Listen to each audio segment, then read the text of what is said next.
Baik, Assalamualaikum. Kembali kita menjawab pertanyaan-pertanyaan dari para pemirsa. Sudah menumpuk cukup banyak pertanyaannya.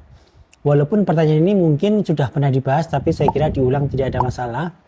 Pertanyaan dokter, sampai berapa lama sih kita mengkonsumsi vitamin D3? Karena vitamin D3 saya sudah 30, dari dulu cuma 8, dan saya mengidap penyakit SLE. Baik, ya. Tentang vitamin D ini memang banyak pendapat ya. uh, Vitamin D3 ini diberikan ada beberapa ada faidah ya. Yang pertama mengganti kekurangan vitamin D3. Jadi kalau kita cek vitamin D3 kurang, maka kita perlu berikan substitusi dengan vitamin D dari luar gitu ya. Karena kebanyakan pasien autoimun ini juga memiliki vitamin D yang kurang gitu, maka perlu disubstitusi ataupun diganti dari luar gitu. Sampai kapan? Sampai vitamin D-nya normal gitu. Tetapi normalnya penyakit autoimun itu berbeda dengan penyakit yang lain ataupun dengan orang-orang yang sehat. Jadi kalau di orang-orang yang sehat 30 itu sudah dianggap normal gitu ya. Karena range-nya antara 0 sampai 30 gitu.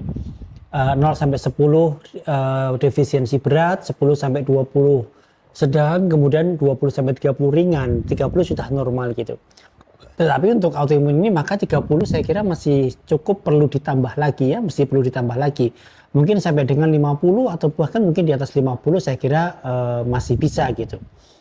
Kemudian yang kedua, vitamin D3 ini tidak semata-mata untuk mensubstitusi saja, tetapi vitamin D3 juga berfungsi sebagai imunomodulator dan antiinflamasi gitu. Maka orang-orang yang sudah normal pun 30 misalnya, maka masih tetap diperlukan vitamin D3 jika dia masih ada keluhan-keluhan secara klinis gitu.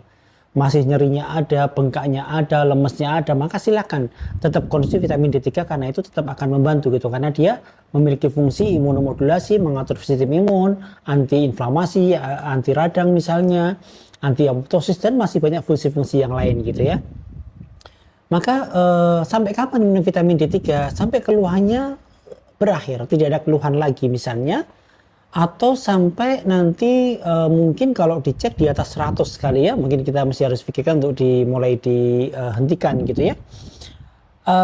Atau mungkin mulai keberatan dengan membeli vitamin D3 misalnya, maka boleh kok kita mengkonsumsi makanan yang banyak mengandung vitamin D3 dan kita lebih sering terkena sinar matahari gitu ya. Maka saya tidak bisa mengatakan sampai berapa lama karena masing-masing orang berbeda-beda, tergantung nanti kadar vitamin D3-nya, bagaimana kondisi klinisnya ya. Ini yang akan menentukan apakah kita masih terus minum vitamin D3 ataupun tidak gitu. Itu yang paling penting.